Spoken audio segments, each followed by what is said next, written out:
What's up, YouTube? This is Galactic God. I'm going to do a real quick deck profile video on the Crystal Beast deck I was playing in the recent duel videos against the Destiny Heroes. Originally, I wasn't going to go ahead and do a deck profile on this deck, as it's pretty similar to the Crystal Beast deck that I had already done a profile on for my channel when I first started doing videos up on YouTube. But it is pretty poor quality, and a lot of people were asking me for a deck profile on it. So I figured, what the heck, I guess this is going to be Crystal Beast version 2.0. Now, like in my previous version of the deck, I don't run very many Crystal Beast monsters. I think a lot of the problem a lot of Crystal Beast players have is that they try and include every Crystal Beast monster there is so they can get to their Rainbow Dragon play. Now, I avoid this completely by just playing 9 Crystal Beast monsters.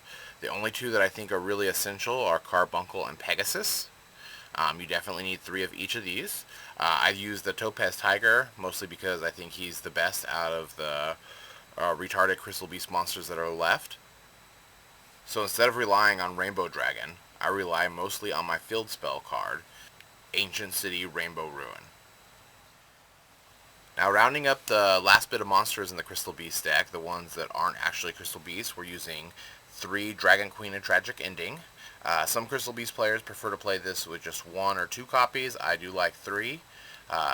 They can be a dead draw, I guess, if you draw into all 3 of them at one point before you've had the opportunity to set up your back row.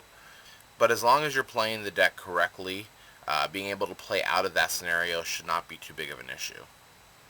Now, some people have been asking me why I haven't been playing Harmond or Hammond or however you say his name. And I did used to play him in earlier versions of my build, but once the Malefic Cyber End monster came out, I immediately took him out. Malefic Cyber End is a 4,000 beater that I think works just as good. He able to get that high damage in without me having to get rid of 3 of my back row Crystal Beast spell cards. The only other 2 little tech cards I've teched in is Summoner Monk and Gravi-Crush Dragon. Summoner Monk I think is a pretty easy choice. There's a lot of spell cards in the deck, so getting rid of his cost to bring out a Pegasus right away is pretty much a no-brainer in the deck. Gravi-Crush Dragon is just in there mostly for the hard-to-get monster removal. So if my opponent's got like some sort of big beater or perhaps a Spirit Reaper or something of that nature on the field that I just can't get around, this card is easy to summon and get out. I'm not worried so much about his spell or traps, as the third effect of Rainbow City allows me to negate most of that. So monster removal is really the part that I tend to have trouble with the most. Okay, moving on to spells now. We're going to be playing our 3 copies of Ancient City Rainbow Ruin and 2 copies of Terraforming, because it's imperative that we're able to get to our ancient cities as soon as possible. This is my main play of the deck. It's how I'm able to control the board. Ancient City Rainbow Ruin has a great effect. In fact, it's got 5 effects, so you're able to use 5 full effects. It gains effect depending on how many Crystal Beast monsters you have in your spell or trap card zone. When you have 1 Crystal Beast in there, this card cannot be destroyed, so that's good in case your opponent tries to Black Rose or MST it or something of that nature. When you have 2 Crystal Beast monsters in your spell or trap card zone, you're able to have the damage you would take from one of your opponent's monsters in battle. So if your opponent goes to attack with Stardust, for example, directly to you, instead of taking the full 25, you're only going to take 1250. Once you get to 3 Crystal Beast monsters in your spell or trap card zone, that's when Ancient City Rainbow Ruin really starts to shine. At that point, you're able to tribute a Crystal Beast monster to negate one of your opponent's spell or trap cards. Once you have 4 Crystal Beast monsters in your spell or trap card zone, you're able to get a second draw each turn. That's right, you get to draw twice. Once you have 5 Crystal Beast monsters in your spell or trap card zone, you're able to special summon one of the monsters that is in your spell or trap card zone to the field. So let's say you have Pegasus back there. If you special summon him out to the monster zone, you are then able to immediately go back into your deck and replenish that spot and put another Crystal Beast monster back in your spell or trap card zone. So that's pretty nice. You've essentially summoned a free monster and have lost none of your back row. Another pretty good play you could do is if special summon out your Ruby Carbuncle from your back row and then allows you to special summon out as many Crystal Beast monsters as you can from your backfield.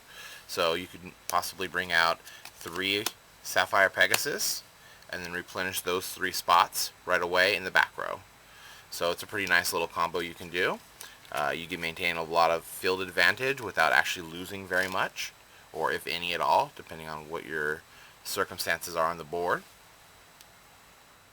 Rounding out the rest of the Crystal Beast spell support, I'm playing 3 rare values, 3 Crystal Beacon, 2 Crystal Blessing, and just 1 Crystal Tree, as this card can be kind of a dead draw if you get it late game. Some players don't really like playing 3 copies of rare value. Some only play 2, some play 1, some play none. I find the draw power in it to be quite useful. You can combo it well with Crystal Blessing and Crystal Beacon in order to maintain your advantage. I see no reason really not to play 3. I've always played 3 in all my Crystal Beast builds. I think it's great for the draw power. I don't see no reason not to play it. Alright, rounding out the rest of the cards in the deck is more or less just staples. We got Monster Reborn, Dark Hole, Giant Trunade, 2 MSTs. This was the 2 Pot of Dualities that I had that I now no longer have, as they are coming out as super rare in the tins pretty soon, so I just got rid of all mine. I only played 3 trap cards, just Torrential and then 2 Solemn Warnings. You really don't want to clog down your traps in this deck, because you want to be able to have those zones free for your Ancient City Rainbow Rune plays. Although being able to negate a Black Rose Dragon from being summoned or something like that, maybe a Tengu or whatever, is pretty decent. So the 2 warnings is fine, and then an extra mass monster removal and Torrential Tribute I keep in there just in case as well. Okay, rounding out the extra deck, you can kind of fluff this up however you like, but essentially what you need really is just your 2 Cyber End Dragons. And then what I've done now is I've gone ahead and I've thrown in some Exceed monsters. I didn't have these when I did the original duel video. They weren't out yet, but you definitely can add these in now. I think Crystal Beast is one of the decks that will definitely greatly improve with the release of the Exceeds, as they don't have a tuner, so they don't really rely on Synchro so much. So, number 39 Hope and some of the other ones will definitely increase the playability of going into some bigger monsters. So you definitely should be including those in there. Okay everyone, that's my Crystal Beast deck. Remember to leave me a comment on what you think, what you believe can be improved upon it, how you would do things differently, or what you like about it. And that's it for now. That's Galactic God. Out.